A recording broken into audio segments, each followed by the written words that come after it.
Ria, let me know. Yeah, a few minutes. Yeah. Yeah, okay. Yeah, it's been live streamed.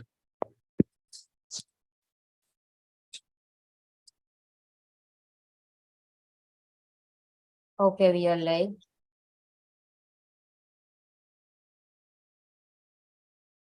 Right. Hello and welcome everybody. This is a great occasion and I'm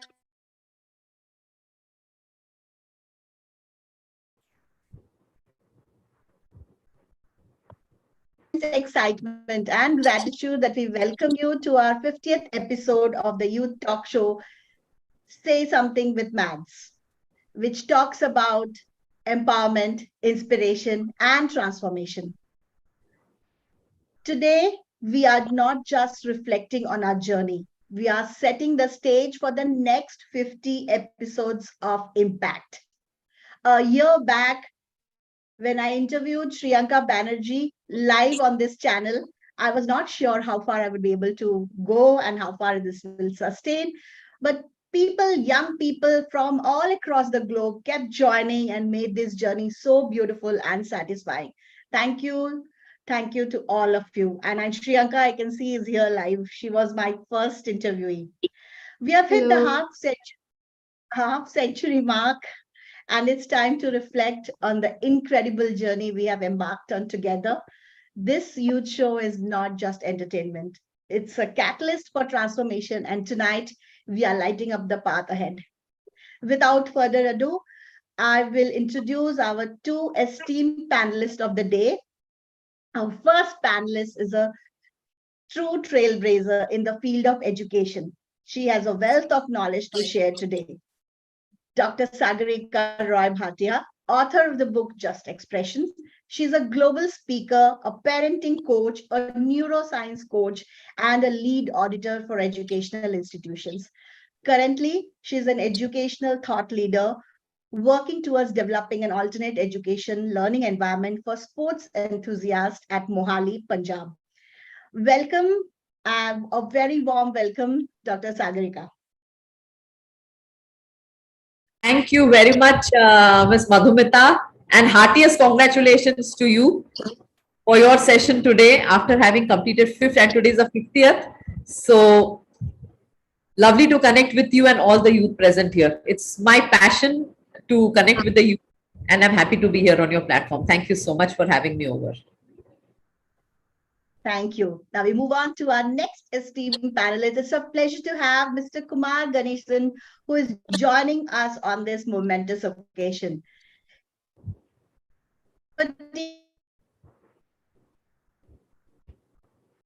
He's a copywriter, he's a brand guardian, certified leadership coach, and he has won awards and hearts with his story books. His book is Storywala.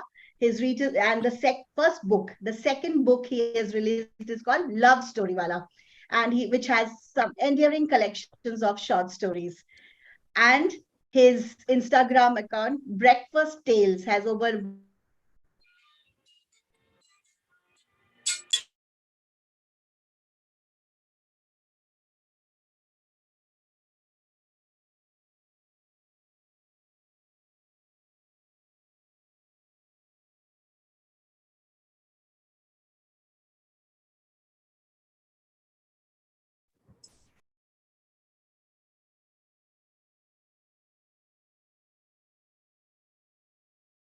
Have we lost you? yeah. Could you hear the introduction, or my internet was playing up? No, it was Uh, partial. So we'll You go to love Storywala, and then his followers Instagram. Yes, Mr. Kumar, once again, welcome, Thank you. welcome to this. Thank you, and it's my honor to be here. I'm extremely happy to be interacting with the youth, as I believe that they are the ones who are going to be the future of this world. And for people like me, we have a lot to learn from them. And today I'm here only to soak up more and more learnings from them, and hopefully leave this forum with a lot of accumulated knowledge and new perspectives which would make me blessed and further my life and my cause. Thank you so much for being here from the bottom of my heart. And I'm sure our guests, young guests, will leave with a lot of insights from both of you. Now, let's move on. The stage is set. Let me talk a little bit about a Japanese technique called pichakucha. I don't know whether you know about it. It's a presentation technique which follows a very strict rule. Actually, it's an oral presentation technique which is visually supported by only 20 images. And each image, you can only speak for 5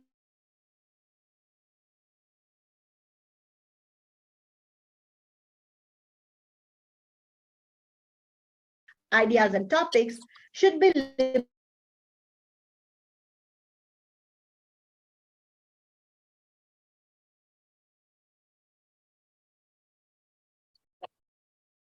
participant only 1 minute.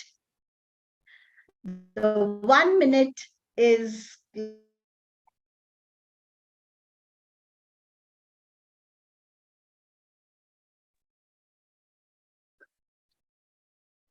you will have to speak on that for a minute. So the whole today's the show is divided into two segments. The first segment will be handled by Mr. Ganeshan. He has a few students, participants rather, assigned to him, and the second part will be Dr. Sagarika.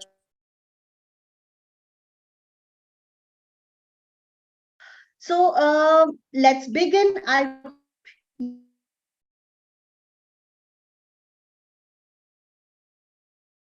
connection seems to be playing up in between, and I'm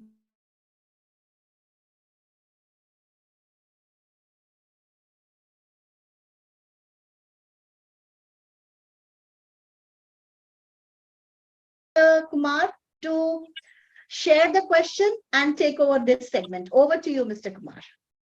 Well, I'm very happy to be here, and thank you all. And I really look forward to all those exciting number of people whose profiles have been shared with me. Uh, I mean, I was overwhelmed when I heard their profiles.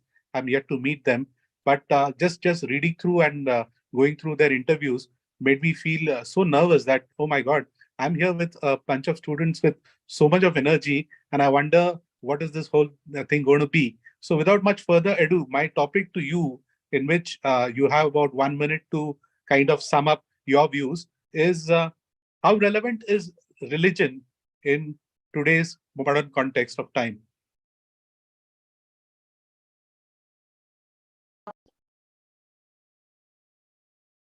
And I hope you guys heard that. It is about how relevant is religion in today's time and world, the way we are. And I would like people to come forward and express their views about the same. And I'm happy to hear them. All right. Let's begin with, I can see Kuber. Let's start with Kuber. Hi, Yes, Kuber. go ahead, Kuber. Introduce yourself quickly and then let's start. Hello everyone, my name is Kuber Mahajan. I am an advocate by profession, and I am also the author of two books, namely Traditional and Modern Forms of Talaq and Election Laws in India. Thank you so much for inviting me. And without taking a lot of time, I would like to express my views on a very interesting and yet relevant topic, I would say, in today's time. So I'll start with it. So my views are pretty unorthodox in respect to the topic given by Sir, and I would like to start with three lines of Hindi poem. मंदिर मस्जिद गिरिजा घरों में बांट लिया भगवान को, धरती बाटी सागर बाटा, पर मत बांटो इंसान को, मत बांटो इंसान को. So there has been a very interesting case study wherein one very high profile minister once went to the Indian army camp. There he met the Jawans led by a colonel. He asked the Jawans, what is your area and what is your religion? When the person or the minister reached the colonel, he asked him, what is your religion, sir? He said, sir, I'm from a minority religion. He said, oh, so you are a Muslim? He said, no. Then he said, okay, then you must be Sikh. He said, no. He said, okay, then Parsi. He said, no. He said, the colonel said, I am from that religion which people hesitate to tell within their own space. And the minister asked, which religion? He said, Indian. So my view is your nationality should be the true religion, because I have a very unorthodox opinion that there should not be any religion per se, because if your nationality and backed with the aspects of humanity are within you, then you don't need religion, because religion also teaches the same aspects, that do your work for your nation and uplift the other human beings along with your own journey. So thank you so much. This is my view. Wonderful. I Superb. really love to be with you. Well done, Very, Kuber. very inspiring, very inspiring. I think a brilliant start to the day. Madhu, who's next? Who next is, let's take, I can see Riza. Riza, go Yes, ahead. Introduce yourself, please. Welcome, Raisa. thank you, sir. So hi everyone, I am Riza and I'm a 17-year-old social activist from Chandigarh, India. And I just really like to call myself that. It just gives me more of a personality, I would say. And I totally love the topic because I feel it's very relevant in today's context and how we have had so much discord related to religion. So I would also start with the quote by Guru Nanak Dev Ji, who's the founder of Sikhism. Before becoming a Muslim, a Sikh, a Hindu, or a Christian, let's become a human first. So I definitely agree with the views that religion provides one identity and self, and you can relate to a religion. However, I feel that it's very important to become a human first. And instead of finding ways to bridge the divides we already have, let's just respect all religions, because religions have existed for a very long time.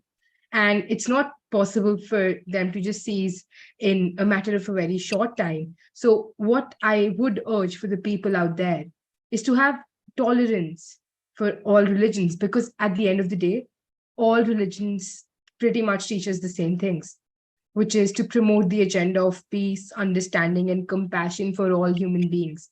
If we look at various religions, the ways of worship, the ways of rituals might different, but what we are getting through the religion is pretty much the same. And it's the devotion, it's the loyalty to one's own self, I feel. And humanity is definitely the religion of the future, because all religions do promote humanity end of the day. And therefore I urge everyone to kind of not have religion become the reason for conflicts, or not have religious dialogue govern our life, and religious communities be the barriers that come in between humanity. And just as all the great religious leaders have once said, emphasize on the importance of empathy and social justice. Thank you. Thank you so much. That was really empowering.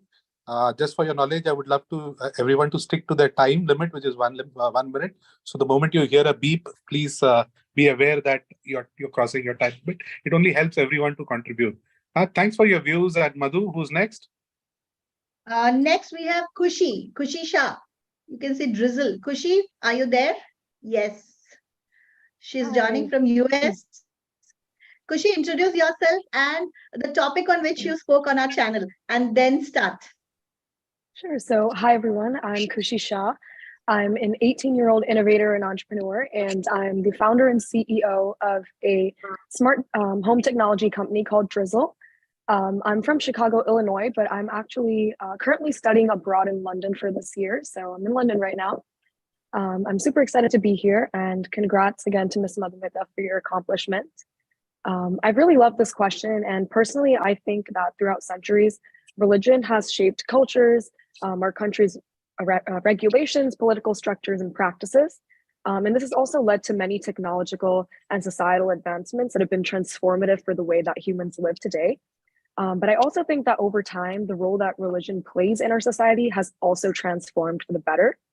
The communities that I have grown up in are home to individuals that are incredibly diverse. We have people that are super religious, atheists, or everything in between. And just in the manner that each person in a diverse community brings a unique skill set and perspective to the table, it's quite interesting for me to see the religious perspectives blend together from our vibrant communities today. In my opinion, just as crucial as it is to find the similarities in our beliefs, I think it's also crucial to understand, respect, and celebrate our differences that we may have to truly create a unified world. As unity does not necessarily mean that everyone must see the world the same way, but we should all at least be willing to support one another because at the end of the day, we must focus on becoming good humans first, humanity, humility, and advancing our identity to support the future generations of our world. Wow, that's really well said. Thanks a lot, Kushi. You really brought some cheer to this discussion, and all the best for your life. Madhu, who's next? Yes, moving on, let's call upon, I can see Tina. Tina, introduce yourself, what you do, and then on to your views on this topic. A very good evening, everyone. Am I audible? Yes, you are. Yes. Yeah, a very good evening, ma'am. First of all, congratulations on completing like 50 episodes on your channel. And I still look at that time when you invited me and how comfortable you made me. Like, so thank you for everything. Also, like thank you for the question. Like this question, it is really significant in today's time, and given the kind of society we live in, especially in India, where we can see how much the religious the freedom of religious expression is being curtailed at every stage. So I think this question has to be there in the discussion. So I believe that in the context of a unified world, the significance of religion depends on its interpretation. It is the interpretive perspective of a religion that decides whether it can act as a medium to unite the world by promoting the common good and elevating sufferings, or as a tool for oppression, violence, discrimination, and division. Religion can be an ideological glue that persists throughout different populations of beliefs, allowing for a deeper level of cohesion, like if we are binded by a deeper level of togetherness. But at the same time, it can also be a dangerous peace disruptor if it is manipulated and weaponized to indoctrinate one faith superiority over another. So the importance of religion in the context of unified world and also the globalized world that we are living in, it lies in its potential to either amplify the shared values that can bind humanity and can increase the mutual tolerance, the mutual religious tolerance, or to act as a tool that can exert dominance, that can justify discrimination, and then becoming a source of division and violence in society. So it highly depends on how we interpret religion and how the way we preach it. So this is my view. So thank you. Thank you for your views, and it was very nice to hear you, Tina. It certainly offered a very different perspective. I agree to you. Being in an influential world, a lot of it is coming to us as influence, and what you said is very, very, very relevant. Madhu, who's next? Yes, Tina didn't introduce herself. She has designed, okay, talk about that app which you designed, please. Yeah, so sorry, I was so excited to answer this question. I forgot to introduce myself. So I'm a third year graduate. I'm pursuing computer science from Delhi University, and I'm an AI enthusiast to say, and I've also designed an AI model that predicts the depression among teenagers and also notify the concerned authorities about the same. So I mean, I'm also into a fellowship, namely Karn Fellowship, which basically educate young women and transform and take us on a transformational journey from becoming a girl with dream to a woman with vision. So yeah, this is my life to sum up. Awesome. God bless you. Superb. Thank you, Tina. Now we come to another. I think we have, let's go to Shriyanka. Shriyanka, over to you. And as I said, Shriyanka was my first interview. So it's so glad to see you. She's also joining from Dubai. Shriyanka, introduce yourself and then your views. Yeah. So, hi, my name is Shriyanka Banerjee. I'm a 16-year-old living in Dubai and a student currently. So congratulations, Auntie, for this And you are incredible a singer. milestone. And please I'm don't I'm forget. a singer. I'm classically trained for the past 13 years. So congratulations, Auntie. It's been a roller coaster of a journey, and it's incredible that you've reached this milestone. It's incredible to see the growth. So yeah. Thanks. As everyone has already mentioned, this topic and this question is very, very relevant in today's world, and it holds a significant amount of weight. It's not a very light subject to talk about, but I believe that religion is extremely important in making sure that we're working towards a more peaceful, tolerant, unified world. Obviously, living in Dubai, such a tolerant place where you have masjids and temples and churches in the same street, in the same place, it's incredible to see how people are so accepting. And that's how it should be everywhere in the world. I know, unfortunately, it isn't, but it's true, as mentioned by everyone, that all religions technically are based around the same core values. They teach empathy and honesty and justice, and that's what we should celebrate and, accept everyone's differences as well. I believe that we should have more insightful communications, have platforms built for these communications that are working towards understanding each other's religions rather than fighting over the differences and, trying to seem superior to one religion or the other.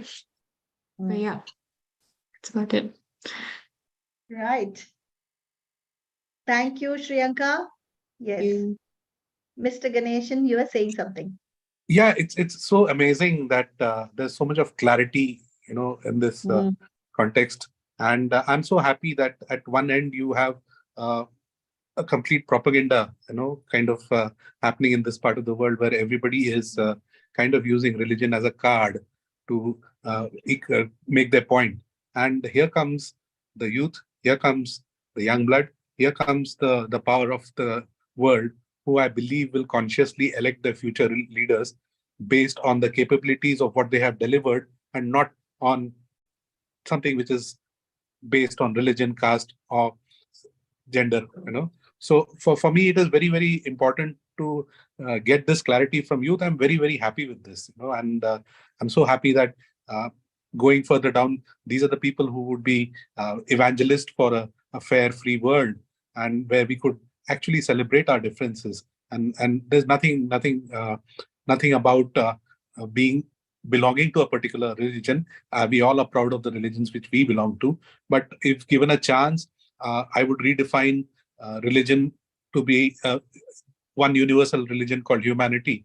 And if we could all believe in that religion and make it our most important priority, then I guess everything else will follow suit. You can be human, practicing your own religion, but believe that humanity is the first thing that you need to be addressing, and that is the context of empowering the world and being there for each other.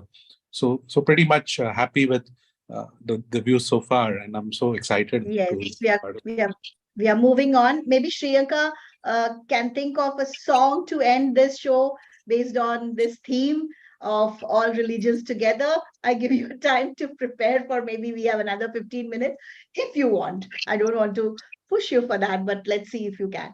So moving on, we have Kanak. Kanak, where are you? Kanak is also a Karam fellow, and Kanak will introduce herself. And her episode was last episode launched was Kanak's, and is doing really well. Yes, Kanak would like to. She has lots to share. I love her views. Let's see what Kanak has to say. Thank you, ma'am. I'm very happy to be here, and congratulations on completing 50 episodes of your show. Thank you for inviting me as well, and going on and sharing my opinions on this topic and how relevant I think religion is in this unified world context. I mean, historically, religion has been one prominent source of discrimination and dividing people, but I think at the same time it brings together people. It gives a cultural aspect to one's identity, and it creates a sense of belonging. Religion, in my opinion, teaches us perspective where, like Raja said, it every religion professes same thing, but in a very different way. And I think that is how religion teaches us perspective, where every religion learns, brings forward a different way of professing and expressing their beliefs, which at the end align as one single belief. So in this context, in a world where exchange of opinions and voicing of opinions has become more convenient, religion will have to model themselves into a role of becoming tolerance, preachers of tolerance and acceptance. Yeah, and like sir said, like it is in the end, religions are opinions, perspective, but in the end they all align as one thing. And yeah, thank Awesome. you. Let's move on. Yeah. Yeah, please, let's move on. Okay. We have now Parminder. Parminder is also a Karam fellow. Yes, Parminder, how are you doing? Introduce yourself, what you are doing. What was your topic of the choice of when we were doing the interview, and then your views on the current topic today. Sure, ma'am. Sure, ma'am. Thank you so much for hosting this. And yeah, congratulations on the milestone. So I'm Parvinder. I'm a 20-year-old from Delhi. I'm in my third year of my graduation. And as ma'am said, I'm a current fellow with the current fellowship for young Indian women. And the topic of my podcast that I did with ma'am was around breaking the gender norms in the Indian society. So about the topic, I think this is very much relevant in the context of today's world. So I'm a religious person myself, but I feel really disheartened to see all the religious dogmas around us. But I feel that religion, still there is a need for religion to exist, as everybody mentioned that in the prehistoric times the need was more like social, in terms of like setting moral grounds and binding us into a social fabric. But as we are moving to the more recent times, we can see that we are more than ever connected through globalization and technology, and have strong like social and legal institutions in place. So I think that this role for religion like needs to be transformed from a social phenomena to more of a personal and a non-political affair, where individuals they can like freely practice their individual relationships with the god or the nature, and it will allow them to have a sense of purpose, a sense of hope, and it will act as a moral compass amidst this stressful chaos of modern lives. And I think these tolerant individuals will then move on to make our world more united, where the cult formation around a particular religion doesn't happen, where those cults don't fight with each other over dominance. So yeah, that is fine. Thank you. Thank you so much. Thank you, Parminder. Let's move on. If Arav is here, Arav, Yeah, I'm are here. you? Yeah, can Yeah. you see me? Yeah. Yes, Arav. Yes. Welcome.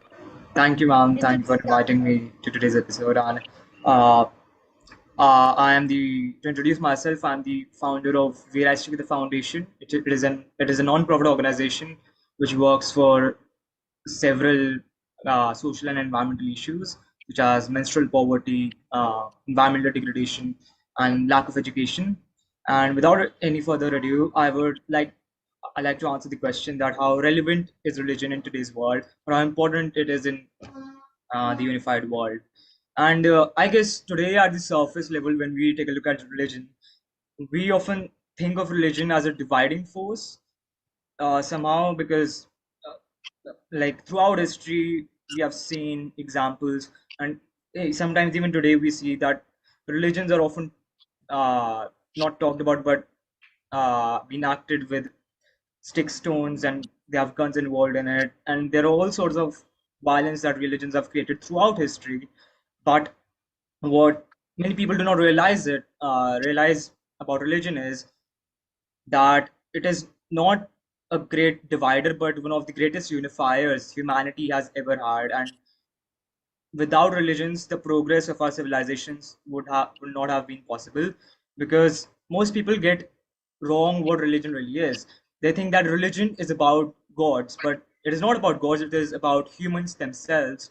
So how a religion actually functions is that we create laws for humans, and we give it a supernatural validation. validate these laws by attributing it to the supernatural entity which we call God. And that is really, really important to do because it really serves an important function, that is of giving hope to the people. And without religions to exist, there would not have been hope in the prehistoric times and even in the medieval ancient eras, and even today. So a world without religion is not a world, it is a void of meaninglessness. Thank you. Oh, wow. Wow. Mm, So good to hear that. superb. Arav is also a TED speaker. Arav forgot to mention that he has spoken a lot on menstrual hygiene, and they do a lot of work in for women needs for this in the lower strata of the society, and we are proud of you, Arav. So moving on, we have anyone else from this team? No, I don't see anyone here. Right. So Madhu, I would just like to conclude on this, by giving them yes, what you we have. yes, Yeah? definitely. Yeah. I'm very happy to see the majority of people, they have the right set of values that is desired in today's time and world. However, I would love to say just one thing, whatever the views about any particular religion or religion per se, uh, don't let it come to you at the cost of somebody else's influence. Use your intelligence and use your experience to read up, to soak up, uh, to actually know what different religions profess and practice. Okay, don't believe in what is somebody's version of religion. That doesn't work. Okay, we are living in an influencer era, and there is so much of influence coming us in every aspect of life: the way we eat, the way we look, the way we function. So. At some point of time, I question myself that do I really want to be called as an influencer? Because you don't want to have that kind of a bearing on someone. So I would motivate people to read up, soak up, and have your own very opinion about what is right and what is wrong, rather than being led by someone. And the day you discover it yourself, that learning and that understanding would go about helping you to become understand religion in a better perspective and become a better human being. At the end of it, we all are the same, and we all are born to serve each other. So let us be together, and whatever be our practice it, but with love and affection for one and all. Thank you so much. Thank you, Mr. Ganeshan. Very well concluded. And I hope this young participants did bring a lot of clarity of thought. And I'm happy to once again say that to all of you, read his books. His books are made short love stories, and they are really lovely to read. Breakfast Tales, right, sir? It's called Yes. Your Instagram. Yeah, Breakfast Tale is all random stories with food in perspective. In fact, I guess I'm the only food storyteller qualified to do this. I don't do critic, neither I do recipe, but it's a photograph and a random story. So I guess Yes. people Please enjoy go ahead it. and thank you so much. Thank you. So I think this section is conclude. We conclude with this final thoughts that yes, we all need to, as Sir said, that we all have to have our own opinion. Don't believe in what others say. Read up and make your own opinion of what to do and what should be done and what is right. Let's move on to Dr. Sagarika. Dr. Sagarika, please, over to you. Take the next part, and I will read out the participant's name, but introduce the question. Sure. Okay, then. Thank you so much. Yeah, can I just, before we move on to the next part, is it possible for me to say something on the previous discussion which was held? Yes, Ganesh, please go ahead. Yeah. So I heard all the views. Come on the camera. I just keep. I will actually. I got late from my previous school, so I'm just driving and parking my car. I'll soon be on the camera in like 10 minutes. All right, sure. But So, yeah. go ahead. But I heard all the views, and principally they all spoke about the fact that nothing that divides humanity should be basically accepted. So principally I think everybody's on board with that. There were also views which said that religion has its own purpose, significance, and it's not something that has to be done away totally. So I'm on board with that. What I missed out is we didn't what I want to convey is that, the issue is not religion. If you ask me whether you need religion or not, I would say, but it's right now. The issue is that a need to identify with things. I'm sorry, am I audible? Yes, you are. Okay, yeah, sorry.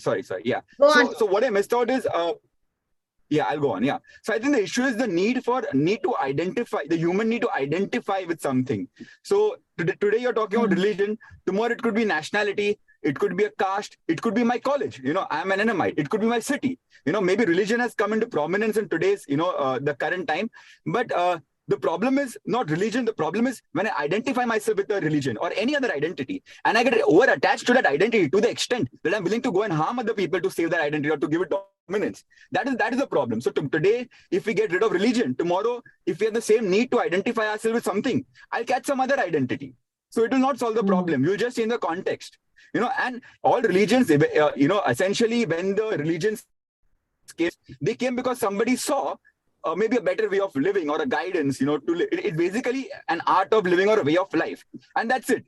But the moment we organize it, we form an institution, we identify ourselves with it, we name it, we brand it, and then we try to grow it like a corporate brand in a way. I think that is where the problem is, and that can be anything, not just religion, identity that we identify ourselves with. So I think that is the core issue. Yeah. And he made a very pertinent point there.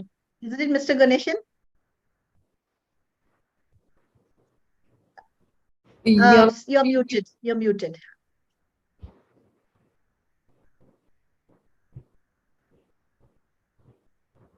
Sorry. Yeah, it is a wonderful point that he made, and it is so true because personally, I've been in branding for the last 34 years, and we always look upon religion as an inspiration to how to do branding, because if you actually observe religion very closely, the way they have a code, they have a conduct, they have a color, they have a form, the way they have a certain ritual, these are all things which we also recommend a brand should have. And that is what it makes people become evangelists. Look at religion, it grew through evangelism. And if we could also grow our brands through evangelism, then that would be a completely different perspective. So religion and brand is something which is a lot to be inspired with. So I personally get inspired by religion from the point of view of how they have achieved branding way back, when there was no advertising agencies, when there were no corporates, no marketing. Yeah. And that's the context which I take religion for as an inspiration. So well said, Ganesh. I mean, I think it was very relevant that you signed off with this thing, and it helped me bring this perspective to people. Thank you. Correct. Right. We will hear Ganesh speak again, and he's my ex-student, so I'm so proud of him when he says this. 20 years back, I taught him, so it feels really great to have him back. So yes, over to you, Dr. Sagarika. Wonderful. The deliberations were really mind-blowing and thought-provoking. Very, very thought-provoking. And I love the way, the youth is thinking about religion and how they are planning to work around it. And the space that they are creating is really amazing. Wonderful. Congratulations to all of you all who spoke and who spoke so well. Okay, so now we'll just shift gears now. We'll shift gear. It's a different topic now. Let's move to SDG goals. Okay. The world is speaking about SDG from 2015 to 2030. You all are just left with 7 years now. So let me hear your to-do lists. And your question goes as, what do you think is the most pressing global issue today that aligns with the SDGs? And what actions do you believe young people can take to make a positive impact in addressing it? So let's hear it from you all. Yes, there are a lot of participants here, but I don't see them right now. So I would also, the other group, if they have anything to share on this, you can share your views, because SDG is something which impacts all of us. So the religion group, the participants of the first group can also share their views afterwards. So let's start with the first person. I said, I can see Lamek there. Yes, Lamek, he's joining us from, yes, where are you? Yes, I'm here. So thank you so much. Unfortunately, I might not be able to turn on my camera. I'm still on transit, but I had We to can join. have it. I had to join this meeting. So thank you so much for the question and congratulations for your 50th anniversary episode. And I think you are doing a really good job, and we are happy that you brought us on board. So my name is Lamek. My name is Lamek Opio. I'm an environmental conservation champion and a change maker based in Kenya, in Nairobi. On to the question about SDGs, and I think most oftenly, I think we really ask ourselves, we are almost getting into the time whereby we are supposed to achieve most of these goals, but it's not the case. So is there something we're not getting right, or is there something we need to improve on? Yeah, there is. So for me, the most pressing global issue at the moment, it can be biased because also my area of specialization is on matters environmental conservation, matters climate change, and matters adaptation and mitigation. So for me, I think the most pressing issue, which is close related to SDGs, is on climate change and also environmental sustainability. And I think when you talk of sustainable development goals, and climate change is a threat multiplier. So we say that when we have climate change, we'll have issues to do with poverty, we'll have issues to do with lack of water, we'll have issues to do with health, education, and everything else. And I think as young people, and I always believe that change starts with me and you. Also, young people, we make the highest demographic, also in the entire world, we are the majority. And what if as young people, we can lead the way? What if as young people, we can do our little big things to ensure that we're able to at least contribute our bit towards this? So I think these are some of the things we can do. First of all, I think with young people, and I think from even the previous speakers here has spoken about having innovations. And I think most of us here are very creative enough. So what about as young people, we have these youth-led projects in innovation whereby we are able to have tech innovations. We are using this technology that we are having in order to promote sustainability practices, in order to make it easy also for environmentally conscious lives. What if as young people, we start our own projects? I think we have several people who are running organizations, who are volunteering in several organizations. And these are some of the things that we can do jointly, because we also encourage the power of partnerships, so we can have joint initiatives, joint projects that can also help us to come up with innovative solutions for climate adaptation. And we talk of renewable energy, we talk of sustainable agriculture, and all these. I also think as young people, we have lots of knowledge, and I think most of us are elites. So what if we use this energy to advocate and create awareness on the same? So awareness that leads into action. So how are we able to mobilize other young people and also be able to mobilize people in our community and educate them on awareness on how we can be able to raise more awareness? Because you also understand there's some more people who are still deniers that there's climate change. So many people are still in denial. So as young people and as people who really understand this thing to the brim, so how are we able to step into place and raise the awareness on what climate change really is, and how can I be able to tell this to someone who doesn't understand this elites way of thinking about climate change? What are its impacts, and what are some of the things that as people, as farmers, as young people, we can do to ensure that we do away with it, or we're able to solve them? We can also talk about advocating for policy, and I think as young people, we also sometimes it can be a challenge on our side, because policy means it's political. It revolves around also politics and everything else. And I also understand how geopolitics work in that field. But as young people, how are we able to lobby ourselves and also be able to have those policy reforms that are able to support, when we talk of renewable energy, that are able to support maybe agriculture, conservation, and all that. Then finally, I think also as young people, with the skills that we have, and with everything else that we can be able to do within our capacity, we can be able to have build capacities also in terms of training. We can also be able to have, I've talked of organizations of people joining hands together, starting initiatives, and also action-oriented initiatives. Yes, let's have these talks, let's have these conferences, but everything that we say should be translated into action. And I think that's the way forward for most of us, if at all you want to ensure that at least we make several other steps forward towards achieving some of these goals, of which I'm very optimistic, even though we might not achieve them all, but at least there's progress, and there is, we should always appreciate and give credit where it's due. So that's all from me. Sorry I took so much time, but Those are my thoughts on the topic. Wonderful. You really spoke your heart out. You spoke your heart out, and I can really, the way you spoke only depicts the passion that you have towards the subject of climate change and the SDG goals, and how you spoke about collaboration, a collaborative activity wherein youth can come together and really bring about the change. Appreciate your thoughts and wish you all the best for your venture into this particular SDG. Yeah. Moving to the next. And Lamek spoke from the heart. He's an activist. He works on the ground, so you can feel the pain and what is energy. I could feel the energy through his words. Absolutely, yeah. Yes, exactly. And he's a Rotarian. He's a president of the Kenyan Nairobian Rotarian, and he does wonderful work. So to hear him speak is so inspiring.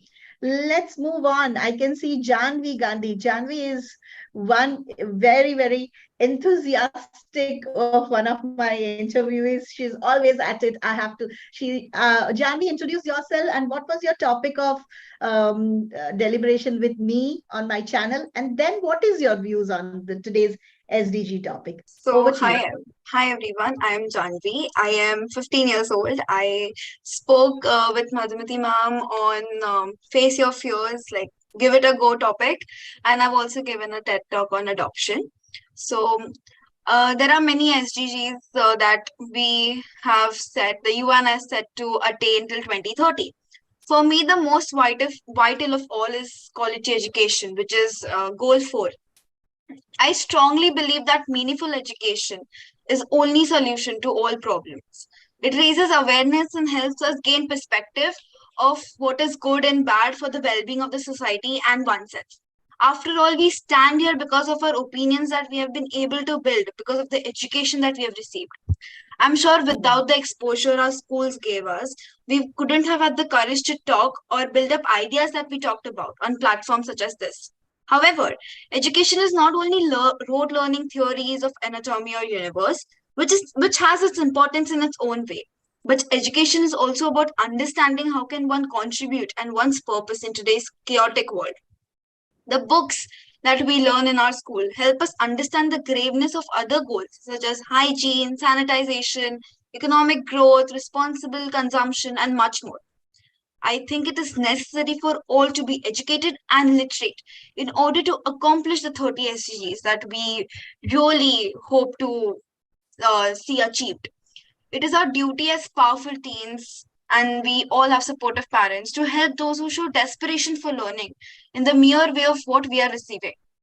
So whatever we can do, even if it's about tutoring a person who cannot afford education, it helps.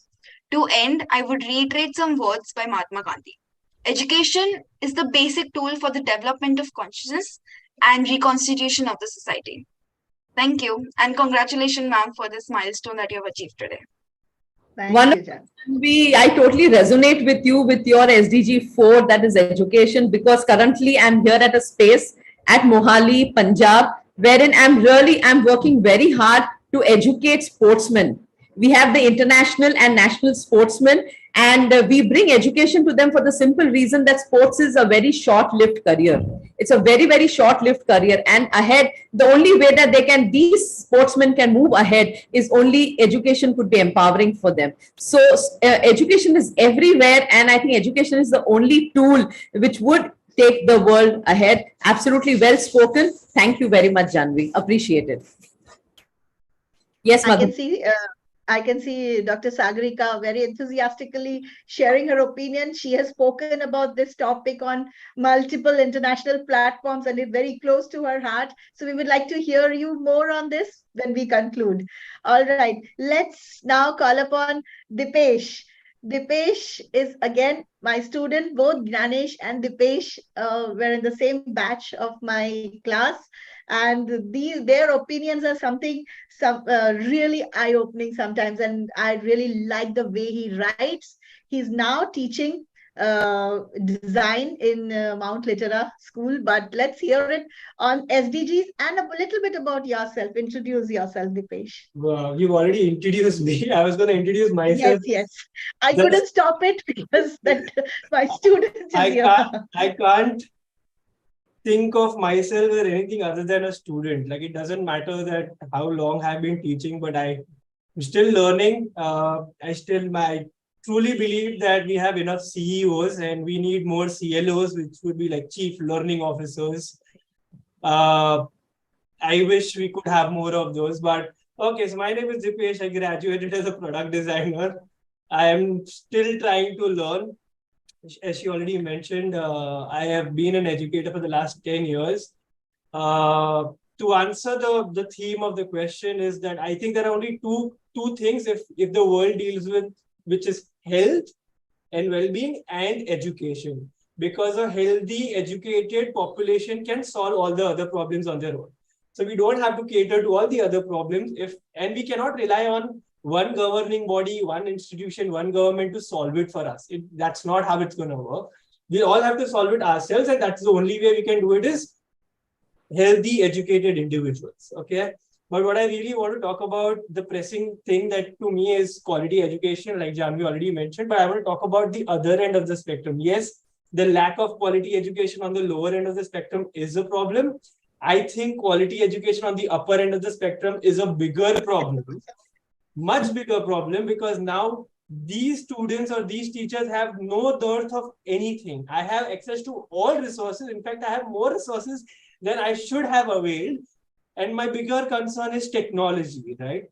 Technology ka, the selling point has always been to reduce human effort. And if I'm trying to reduce human effort, the point of it is that so that I can buy you some time and you can do something else creative, be with your family, do anything else. But I genuinely feel human beings love being busy. That if I give you a technology that will spare you time, you will figure out another task to do in that spare time.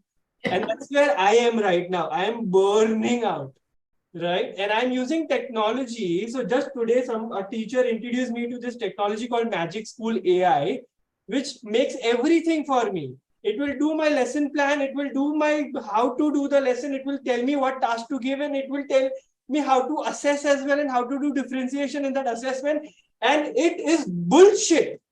It is bullshit because then it means that now at the other end of the spectrum, it's not just me who has access to the tools, my students have access to the tools, and we are no longer teaching them the understanding of the subject. We are figuring out how to do this task. So they are all doing a task that does not mean they understand this subject or any subject, right? So we are using on the other end of the spectrum these tools. Technically, today a non-designer can easily teach my subject. Any subject, any non-background person can teach it because of AI. But I am really concerned because if we are looking at this youth going to be tomorrow's leaders and we have only trained them how to rely on AI to solve all their problems, when they will really be in those leading positions, they will still be using or relying on technology to look for answers, and they might not have it because we are not allowing them to have their own thought, their own questioning, their own inquiring, and it's just that's it. I don't know what else to say. It's just pissing me off. I can feel that emotional atyachar that you are facing, Dipesh. The atyachar is really, it's gruesome for you right now currently. I mean, and you're rightly expressing it. But yes, AI is coming up big time. You can't avoid it. And especially in education now, AI is going to be the way ahead. So I think rather than, being frustrated about it, is better we embrace the change and we take it ahead, because there is no way that you can alienate yourself from this particular topic. It's going to be with you, and you've been very patiently waiting since the very beginning of the show. I've been seeing you that when is it going to be your turn? And finally, I mean, you expressed yourself so well. Kudos to you and wish you all the best. My issue is not with the tool. My issue is who we give. It's just like a knife. No, my father gives this example all the time. You can cut vegetables with a knife, or you can poke somebody with that knife. Right. So it's not the tool. So if a writer uses ChatGPT, it's going to help him, okay. But if I give it in the hand of somebody who doesn't understand how to form a sentence, he is going to use that tool and do the task, okay.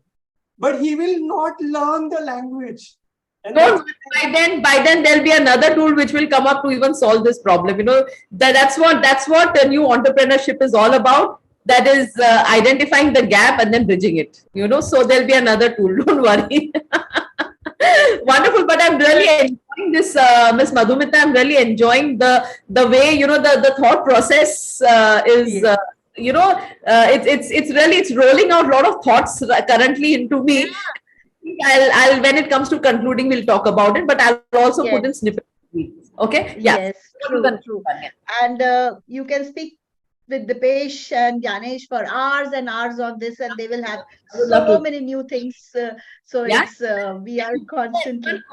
Even Tina, all of them have been wonderful, wonderful.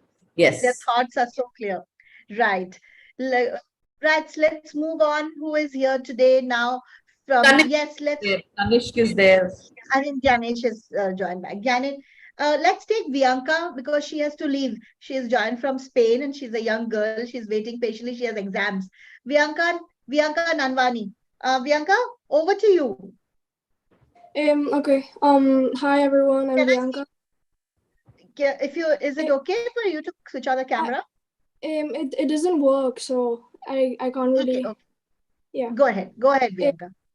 Yeah. Introduce Hi. yourself. Yeah. Hi, I'm from Barcelona. My name is Bianca, and I'll explain now like the sustainable development goals and what I think about it. So I think one of the important ones is climate change, and I think young people hold a tremendous power to make a positive impact on this. They can advocate for sustainable policies, engage in climate activism, reduce personal carbon footprints, and many more. They can also speak up with their voices and actions.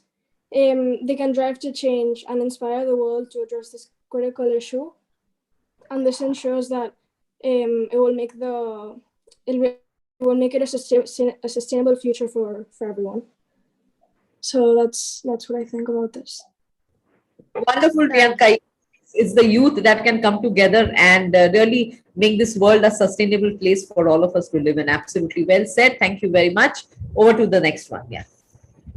Kanishk, are you there? Yes, ma'am. Yes. Please go ahead. Kanishk, introduce yourself. Your face is getting cut. So yes, there you are. Yes. Hi, everyone. What was the topic? Yes, introduce yourself. Yeah, so good evening to one and all. So I'm Kanishk, and I had done a Bachelor's of Science in Yogic Sciences, and I'm currently pursuing my Chartered in Financial Accountants.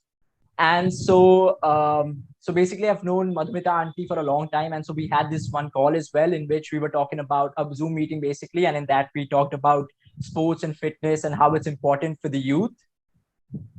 So yeah, so about climate change. So I believe like climate change is something, like even when I was a kid, I mean, maybe in like 8th or 9th, we've heard about it, but now is when we are really like, what do you call, really like looking at the impacts of it in terms of like, how like I live in Nagpur, and so technically we're supposed to rain in during like this months, and now like that's not happening. So like the weather is like really humid, which is weird. So which is why you're really able to see like the impact it is having.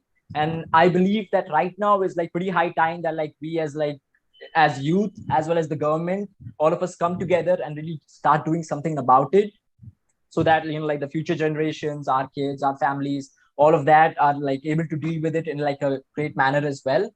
And so I think that one way of doing that is policies, but we can't really leave everything up to the government, because I think that besides the government, we've got the youth as well, like all of us. And if we come together, I believe we can solve anything. Like anything is possible as long as all of like the people come together. So that's one thing. Another thing, I believe, like if you look at it from a global perspective, right? So see, climate change is not just, we hear like, oh, we should stop using plastic or we should stop using straws. Sure, that has an impact. But I believe like even in climate change, we've got different problems. So if you solve like the problems that are really big, I mean, it's like we solve those, the Pareto principle. There's a principle called the Pareto principle, which is the 80-20 principle. And that if you solve 80% of like the large problems, so I mean, no, if you solve the 20% problems, you'll get 80% benefits of that. And so it's the same thing, even in climate change, if you can solve like big things like emissions from like industries. So if you're able to solve it at a global level and at that level, so automatically you get the effects trickle down like all around the world. So in an instant, I mean, the ozone layer will like the depletion of the ozone layer will slow down. Obviously, you have to bring it to zero, but that takes time. So all of that. And I mean, it's a good thing. So I'm hopeful like it will get better because like the government is working towards it. We have different summits for that as well. Plus, I mean, now because of EV, like EV is like the next big thing, and a whole lot of countries are now like, almost like boycotting. It's like boycotting oil as well. Not so easy to boycott it like initially, like in an instant. It'll take time, but it's happening. Like they're already looking like, okay, yeah, this is the next thing. This is the next big thing.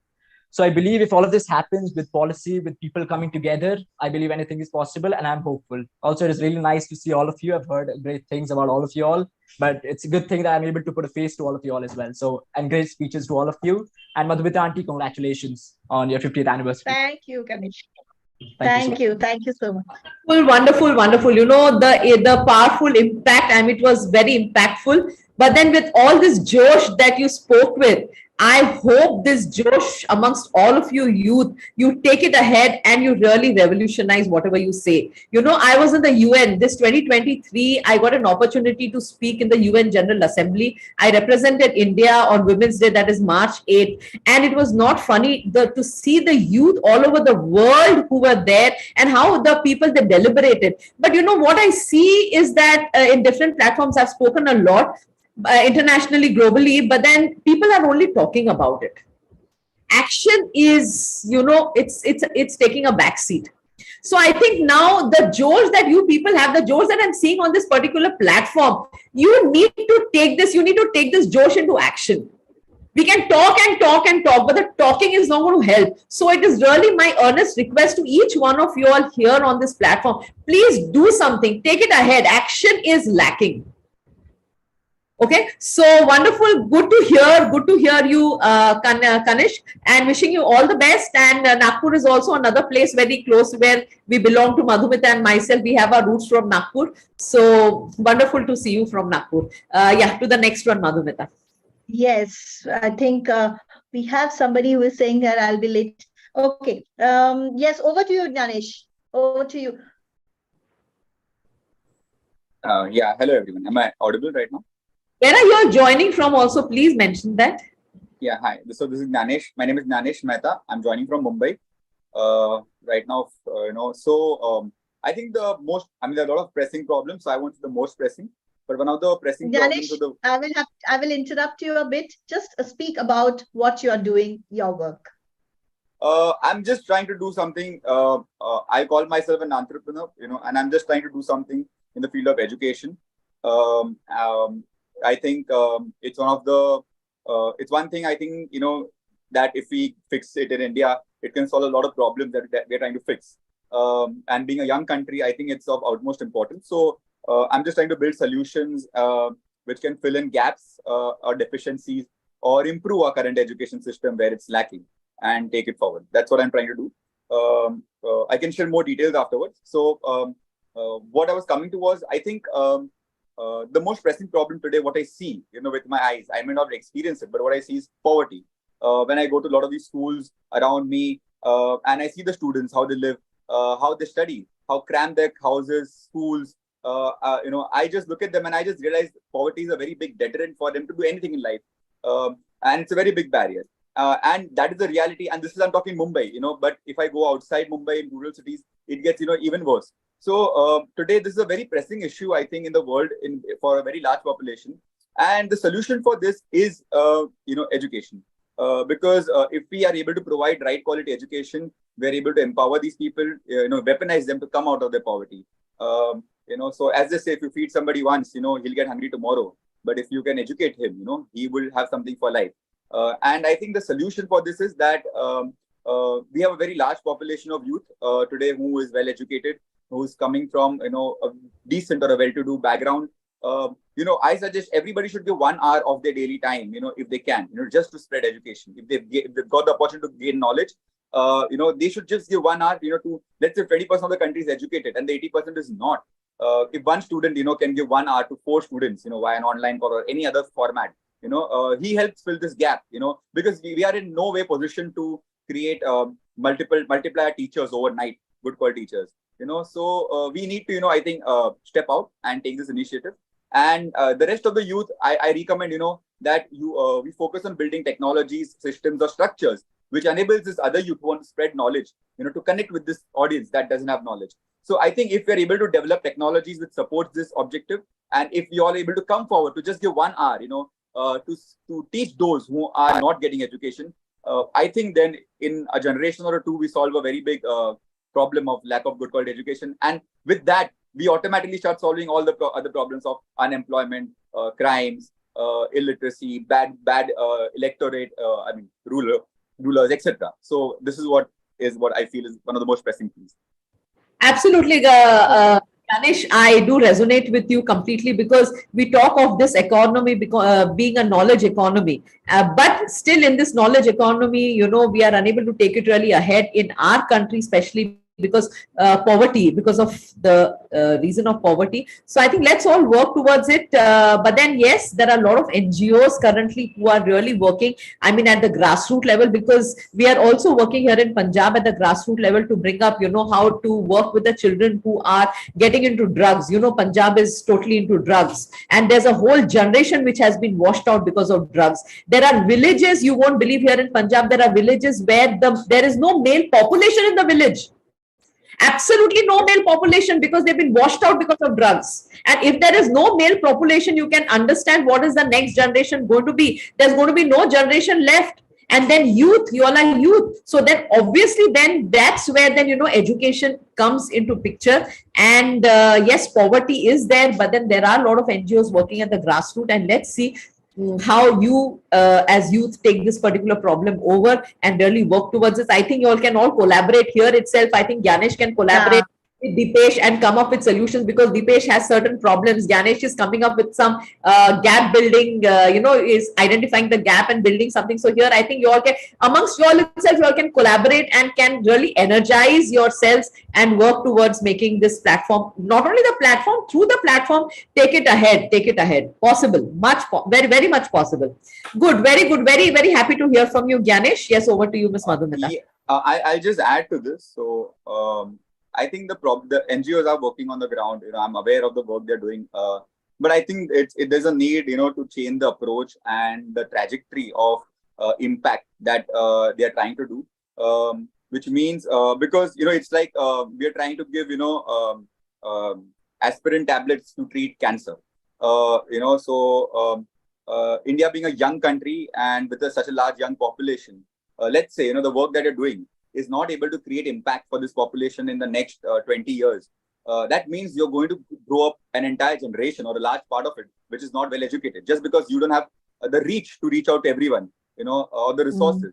So, which is why I feel there is a need to relook at how we are trying to contribute in this sector. Today, we have the benefit of technology. We can multiply, with the live stream right now. Let's say maybe, there could be many more who are hearing this. So it's not like I'm talking just few of you all. But it has to be done in the right manner. There are always obstacles and, let's say, inefficiencies or incorrect approaches. But the moment you give a thought to anything can be fixed. So what I'm trying to make a point is, yes, NGOs are doing work.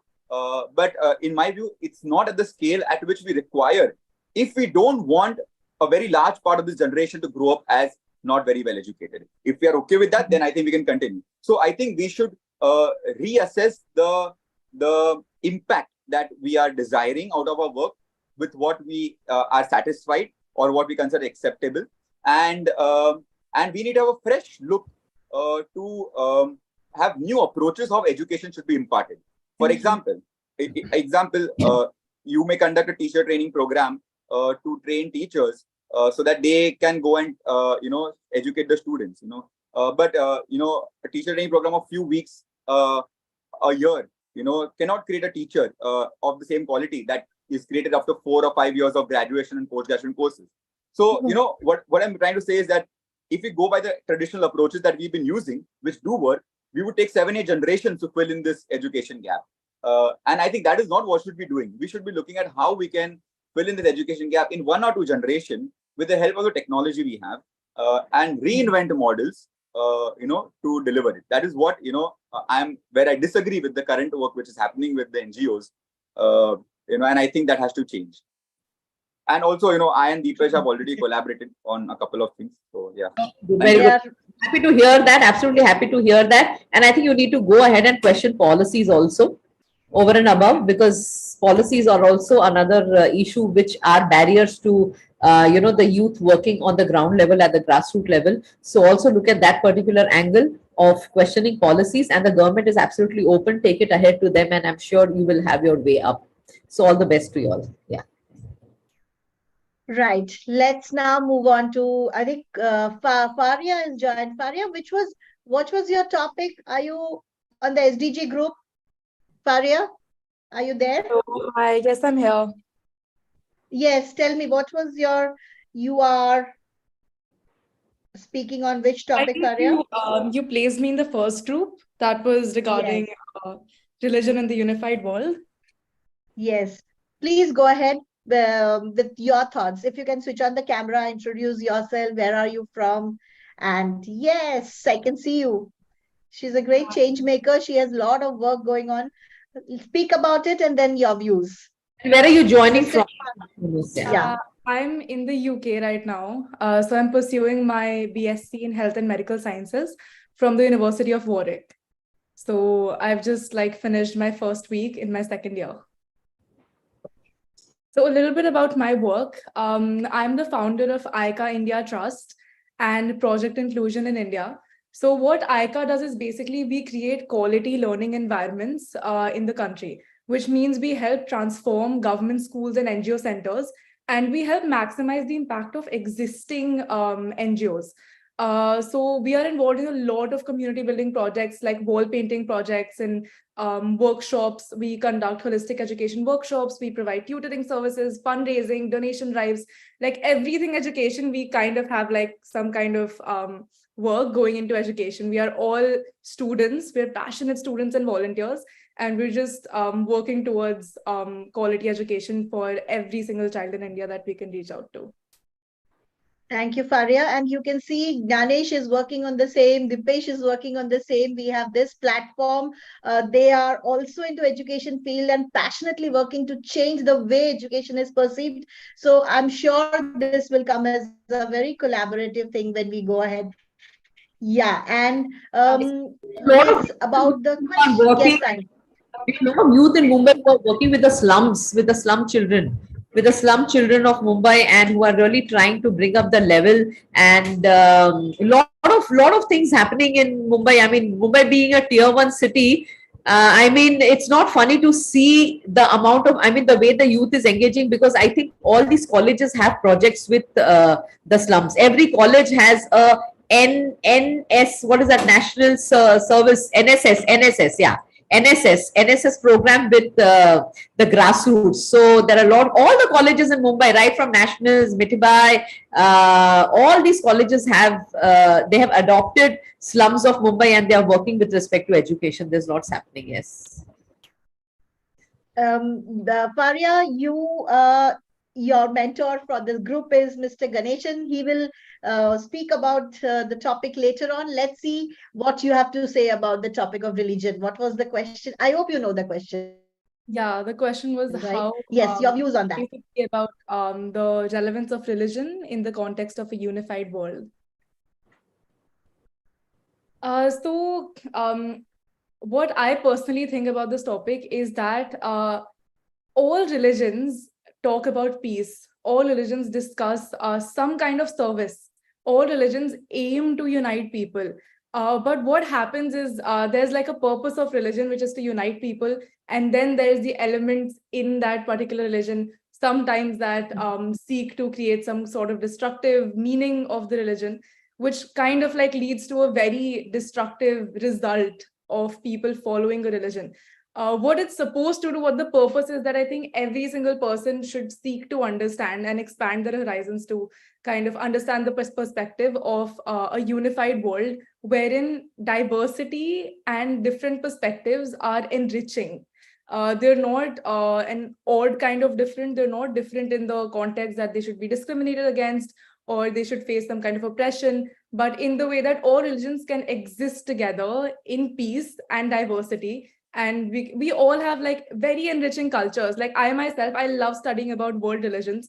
It's like a side a hobby that I have. So I feel like if you start to gain knowledge and if you start to communicate with more people from different and diverse backgrounds, like when I first came to the UK, I feel like I met people from so many different countries and so many, different backgrounds, that you start to realize that it's not a bad thing to be different.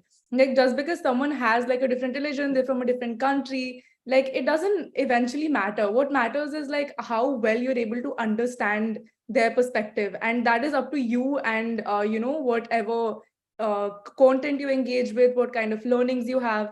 So at the end of the day, I feel like religion is an amazing tool to actually unify people, although it's not always seen as that. But in an ideal world, religion can be a very important unifying factor for everyone.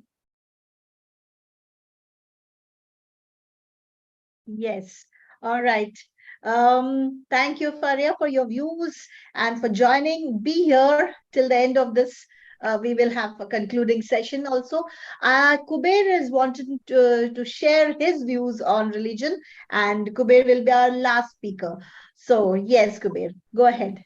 Kuber has already spoken on religion, right? Would you like to speak on SDGs? No, he wants to share his views on SDG too.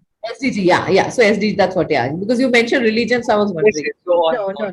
He has his view on I SDG. think I'm a bit fortunate that I'm playing as an opener as well as the 11th man in the team. So I think this is very rare. So thank you so much for such a wonderful opportunity again. I didn't get an opportunity to tell about the interview that had happened between me and ma'am. So it was about the extracurricular aspects. So I am a person I think since the age of 3, I have been on stage and participating in a lot of verbal competitions. So, or requiring oratory skills. So I try to motivate students, especially in school and college, to participate in all forms of extracurricular activities and to possibly cull out the potential or the talent that is hidden inside them. So now coming to the topic, a very interesting topic and a very important topic. But what my view is that, like ma'am mentioned, that UN has specified its target till 2030. Generally, this is a human nature. When the time is about to end, we realize that now we have to rush. The best example which I think everyone could relate are the exams. Oh, I have the exam after 2 days. Let's study. So this is a human phenomena or a nature that we have. Like ma'am rightly mentioned, we have 7 years, and this is not a sudden push. We always knew that we have time till 2030, but now we realize that the clock is ticking every second. So it is very important that we take small steps but effective steps.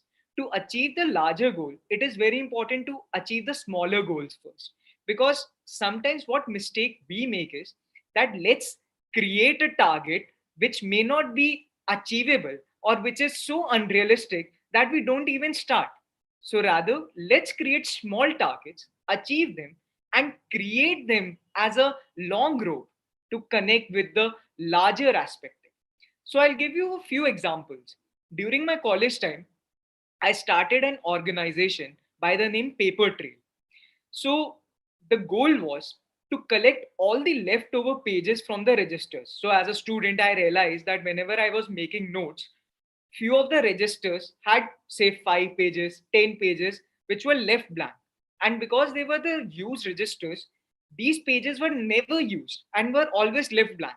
So I started realizing that this was not the problem only with me. A lot of students had those blank pages left in every register. So I started collecting those pages and made sure that they were bound properly so that a person who is not able to afford registers can use them. So I felt that this was a very small step, but yet an effective step, because I'm saving environment, number one, because the pages are not getting wasted, and I'm helping a needy student who is not able to afford registers. And to my surprise, my friends I started this initiative with my college friends. We were able to help 400 students in a government school, which was a very effective thing for us and a motivating factor for us. Similarly, a lot of other steps which can be taking place. For example, gender equality.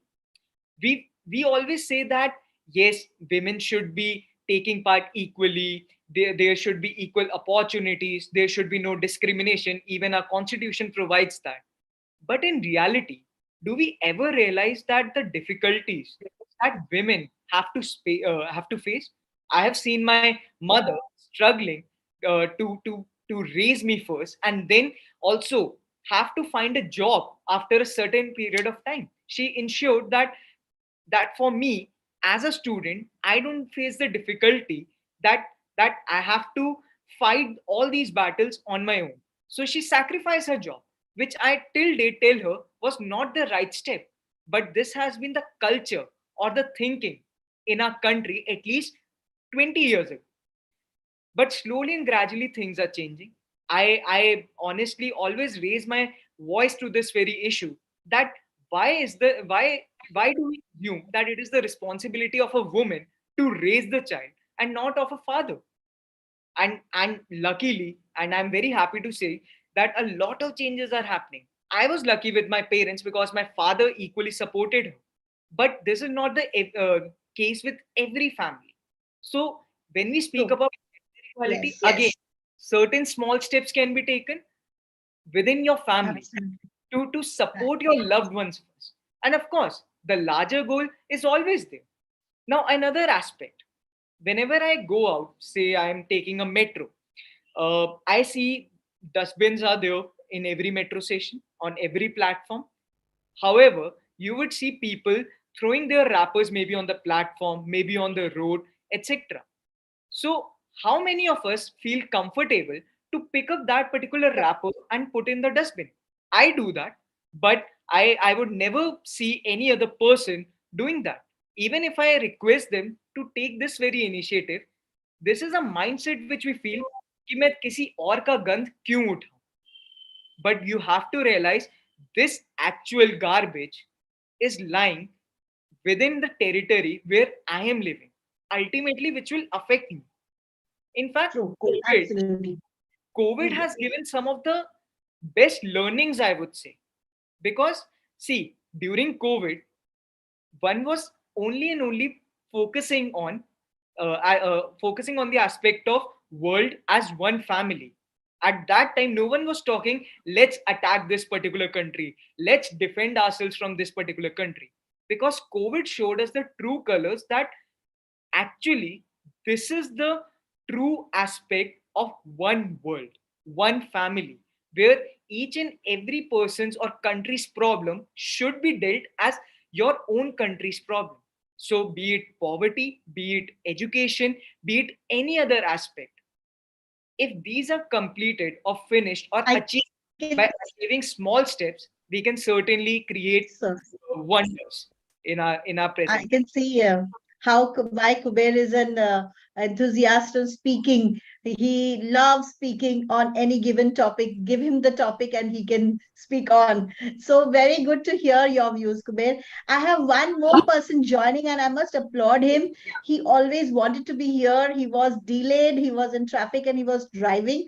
And here he is, Aryan Agarwal. Aryan, introduce yourself.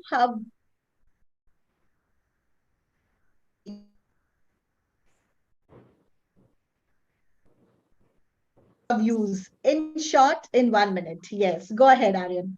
Thank you for joining. Thank you so much, ma'am. Hello, everyone. I'm Aryan Agrawal. I'm currently an 11th grader residing in Mumbai. And my passion is spreading awareness about Model United Nations. That is a simulation of the actual United Nations and discussing on real life problems, which I just did today. So one of the problem which I am deeply concerned about is the issue of income inequality. As Kuber sir rightly mentioned, income inequality can also happen due to gender inequality. That is another thing because there is a lot of discrimination between men and women at the workplace as well. It is a problem that affects millions of people around the world. And picture this: the wealth gap between the richest and the rest of us have grown to unprecedented levels now. It is not just about unequal slices of a pizza anymore. It is about the fundamental disparities in access to basic necessities like housing, healthcare, and education.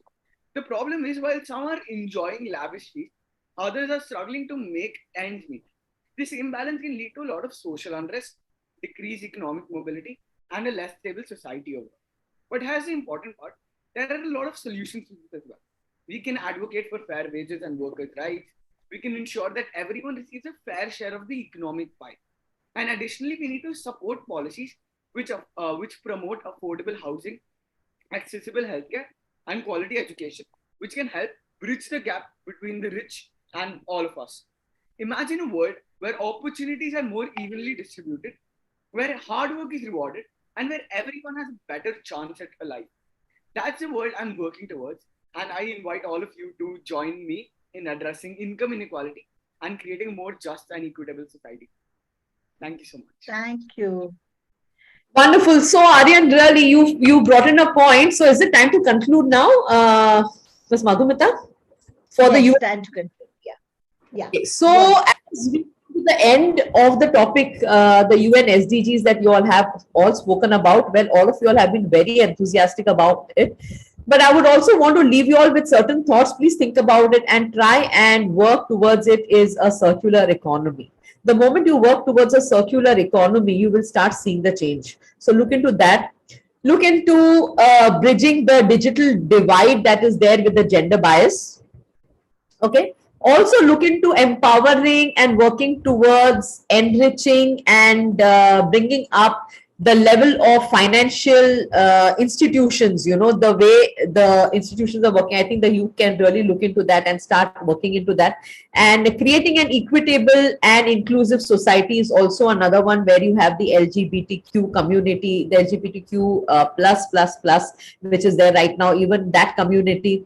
Then you youth also please understand the secondary education in this world is threatened, absolutely threatened because of poverty. There are the numbers in the secondary education are dropping. So that's also another area where you really need to start, because everyone starts with elementary education. Everybody speaks and works towards elementary education, but people don't work towards secondary education where it is depleting currently. So this is also an area that you really need to work into. Then also another area that is you need to scale up digital transformation. Okay, digital transformation is another area, domestic financial institutions, as I said, and more newer resilient food systems. Important. When we talk about poverty, you need to really think about how can you improve and have more resilient food systems. And circular economy, I've already told you all, because you need to understand, you know, that these are all interconnected and intertwined. You work towards one, the others are automatically taken care of. That's why I started with a circular economy. Okay, so once you do that, it'll everything will just come into place. And you need to understand that the global solidarity is also at stake. Okay, so this is you, it is you, the youth of today, who can really bring that change. And 2030, 2040, 2050 is totally in your hands. Absolutely in your hands. Now, how are you going to take the world ahead with all the war that is happening around? Okay, the hate speech that is happening around, then the SDG goals that we've spoken about. So there's lots in your hand, lots in your hand. So you just have 7 more years to go and work on your to-do list towards changing this world and become a change. And can you see this? Be the game changer. Okay, so this is what I would like to leave you all with. And thank you very much, Ms. Madhumita, for having me on this platform. Lovely meeting you, Mr. Ganeshan. And we shall meet once I'm in Mumbai. And all you change makers, awesome, awesome. And wishing you all the best, all the love, all the energy, all the power, and all the sincerity with which you all are really putting your hearts out to this world. Hats off to you all and love you all. God bless. Thank you very much.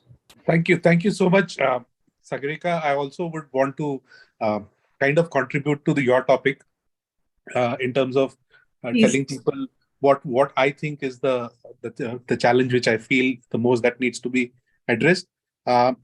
We become a consumption economy, you know, and increasingly the way we are consuming things, the amount of waste that we generate is a problem. Okay, somewhere down the line, we should rethink consumption. And the rate at which we are consuming things, whether it is food, whether it is oil, whether it is natural resources, whether it is minerals. okay, whether it's energy, and find ways of how we can consume only what is necessary.